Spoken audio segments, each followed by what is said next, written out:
Lok Sabha speaker ఓం బిర్లాపై అవిశ్వాస తీర్మానం ప్రవేశపెట్టేందుకు విపక్ష పార్టీలు ముందడుగేశాయి. ఈ మేరకు స్పీకర్ను పదవి నుంచి తొలగించే ఉద్దేశంతో భారత జాతీయ కాంగ్రెస్ పార్టీ లోక్సభ సెక్రటరీ జనరల్కు అధికారిక నోటీసులు అందజేసింది. అయితే రాజ్యాంగంలో నిబంధనల ప్రకారం స్పీకర్పై అవిశ్వాస తీర్మానం ప్రవేశపెట్టేందుకు నోటీసులు ఇచ్చినట్లుగా కాంగ్రెస్ నేతలు తెలిపారు.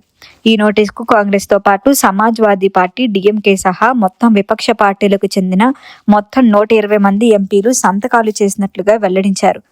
లోక్సభలో ప్రతిపక్ష నేత రాహుల్ గాంధీ మాట్లాడుతున్న సమయంలో అధికార పార్టీ సభ్యులు పదే పదే అడ్డు తగులుతున్నారని కాంగ్రెస్ ఎంపీలు ఆరోపించారు. అంతేకాదు, అధికార పార్టీ అయిన భారతీయ జనతా పార్టీ సభ్యులు సభలో అభ్యంతరకర పదజాలం ఉపయోగించినప్పటికీ మైక్ను కట్ చేయడం లేదని కూడా విమర్శించారు.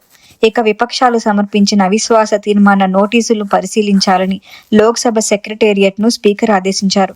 మరొక వైపు ఈ అవిశ్వాస తీర్మానానికి తృణమూల్ కాంగ్రెస్ మద్దతు ఇస్తుందా లేదా అన్న అంశంపై సస్పెన్స్ కొనసాగుతోంది. ఈ విషయంలో స్పీకర్కు 3 రోజుల సమయం ఇవ్వాలని, ఆ తర్వాత తదుపరి నిర్ణయం తీసుకోవాలని టీఎంసీ ఎంపీ అభిషేక్ బెనర్జీ వ్యాఖ్యానించారు.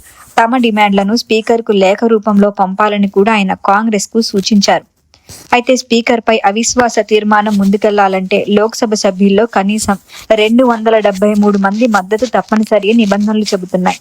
అవిశ్వాస తీర్మానం ఆమోదం పొందాలంటే సభలో సగానికి మించిన సభ్యుల మద్దతు అవసరం.